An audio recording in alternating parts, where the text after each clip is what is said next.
Hallo ihr Lieben! So, ihr habt euch ein Video zu den Gefäßen für Hefewasser gewünscht und das zeige ich euch heute. Hier habe ich zum Beispiel ein Bügelglas. Darin könnt ihr das sowohl herstellen, das Hefewasser, als auch aufbewahren. Denn durch diesen Gummiring kann die Kohlensäure wunderbar entweichen, auch wenn es verschlossen ist. Dann kennt ihr ja schon meine Karaffen. Die sind auch fantastisch, einmal vom Volumen her, von der Größe, aber auch hier oben, dort wo der Deckel ist, kann die Kohlensäure immer wieder entweichen. Da bildet sich kein Druck, das heißt, das Gefäß und das Hefewasser fliegen mir nicht um die Ohren. Wirklich optimal, alternativ auch immer wieder Deckel hoch und Deckel runter. Dann könnt ihr verwenden, auch sowohl zur Herstellung als zur Aufbewahrung, solche Wasserkaraffen. Am besten ab 1,5 Liter aufwärts und mit großem Hals für das Anstellgut. Und der Deckel sollte leicht obendrauf zu machen sein, damit auch hier die Kohlensäure entweichen kann. Alternativ morgens und abends immer Deckel ab, kurz ablassen und dann war es das. Also wirklich super. Dann könnt ihr aber auch zum Beispiel solche leeren Milchflaschen nehmen. Ich habe jetzt hier eine, habe die ordentlich durchgespült. Da müsst ihr aber auf etwas achten. Entweder macht ihr das wirklich regelmäßig morgens, abends Luft ab oder nicht festdrehen. Das ist wirklich ganz wichtig. Am besten dann hier den Deckel abmachen und nur locker drauflegen. Oder, aber das zeige ich euch gleich, da habe ich noch einen anderen Tipp, den ihr da auch benutzen könnt. Dann habe ich hier, ich glaube es war Glühwein oder so, eine Flasche. Die ist bedingt haltbar, auch durch den Hals. Also da könnt ihr zwar Hefewasser aufbewahren, aber das Herstellen da drin wird schwierig, weil der Hals zu eng ist. Und wenn zum Aufbewahren, dann hier nicht den Deckel drauf, sondern auch bei der Milchflasche eben gerade. Nehmt einfach einen Ballon. Ich habe auch welche gesehen, die haben Kondome genommen. Finde ich beim Essen nicht so schön. Ich habe jetzt hier einen Luftballon, der ist ein bisschen klein, ist eigentlich für Wasserbomben.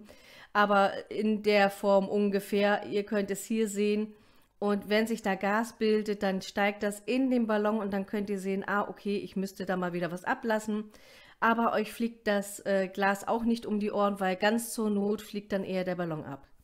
Solche Gläser gehen auch zur Aufbewahrung und Herstellung, aber auch hier wieder bitte gucken, wegen dem Deckel, dass der nur leicht aufliegt. So, und hier habe ich glaube, das war Essig oder Apfelsaft, eine Flasche, die ist natürlich sauber ausgespült und hier mein aktuelles Hefewasser. Das rühre ich nochmal durch, dass die Hefetierchen von ganz unten, also der Satz vom Hefewasser, nochmal hier ordentlich durchgeschwenkt wird. Und dann könnt ihr diese Flaschen auch tatsächlich zur Aufbewahrung nehmen, aber nicht zur Herstellung, denn der Hals ist einfach zu schmal. Würde vielleicht gehen mit Kräutern, aber ja, ich würde es jetzt nicht tatsächlich empfehlen. Dann habe ich hier so tolle Trichter. Ich verlinke euch alles auch noch mal eben unten. Die sind super und echt Gold wert, wenn ihr Marmelade macht oder hier jetzt mit dem Hefewasser hantiert. Die funktionieren richtig toll und auch gerade für so enge Flaschen. Da gieße ich jetzt etwas rein und da könnt ihr es ganz wunderbar aufbewahren, das Hefewasser. Wie gesagt, ich würde es nicht zur Herstellung verwenden. Den Deckel hier auch einmal nur drauflegen, nicht fest zuschrauben. Ich meine das auch nicht böse oder sonst irgendwie was, sondern ich kann euch empfehlen, entweder diese Methode mit den Luftballons. Ich persönlich nehme tatsächlich am liebsten diese Karaffen oder halt auch die Bügelgläser. Manchmal mache ich das in so einem alten Sauerkraut- oder Rotkohlglas, dass ich Hefewasser aufbewahre. Huch, da wäre fast was schief gegangen. Ja, diese Wasserbombenballons sind nicht perfekt, aber jetzt für diesen Zweck reichen sie. Und ich nehme das dann gerne, um die vielleicht so 1, 2 Tage mal im Kühlschrank zwischenzulagern, wenn ich sonst keine Kapazitäten mehr habe. Aber danach verwende ich es auch meistens. So, und ihr könnt jetzt sehen, auch wenn sich hier jetzt Schaum und Gas bildet, dank des Luftballons bleibt das alles drinne. Es platzt mir nicht. Und der Luftballon zeigt mir dann an, ob da viel drinne ist oder nicht. Und das Füttern, in dem Fall habe ich jetzt ausnahmsweise mal Zucker genommen. Das war jetzt für eine Freundin, habe ich das vorbereitet. Da könnt ihr dann wieder den Trichter nehmen und dann den Zucker hineingeben oder Honigsirup, Zuckerrübensirup, Dattelsirup, was auch immer ihr gerne verwendet, damit die Hefetierchen gefüttert werden. So, Luftballon wieder drauf. Jetzt ist auch so langsam gedehnt, da geht das nicht mehr so schief. So. Und jetzt zeige ich euch noch mal was anderes, was ich hier habe. Meine Sauerteige. Hier habe ich meine Lievito Madre, das sind 3 Stück. Einmal der Turbo war das, dann der normale und hier in diesem oberen mische ich immer die Reste davon, um die dann zu verbacken. Ich müsste alles noch mal wieder füttern, ich kam noch nicht dazu.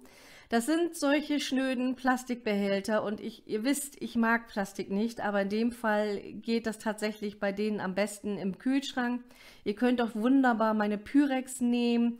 Da ist der Deckel locker drauf, aber besser hier, finde ich, für Sauerteige ist tatsächlich meine Silitform. Wie gesagt, ich verlinke euch das unten mal, könnt ihr euch angucken. Und ihr habt euch gewünscht, mal meine Vorräte zu sehen. Ich habe euch mal erzählt, ich habe so einen wackeligen Vorratsschrank.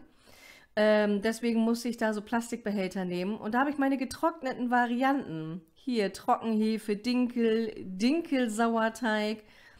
Das heißt, meine Sauerteige, außer den Lievito Madre, habe ich immer in getrockneter Form. Hier das Weizenbackmalz, das ist auch schon fast wieder leer.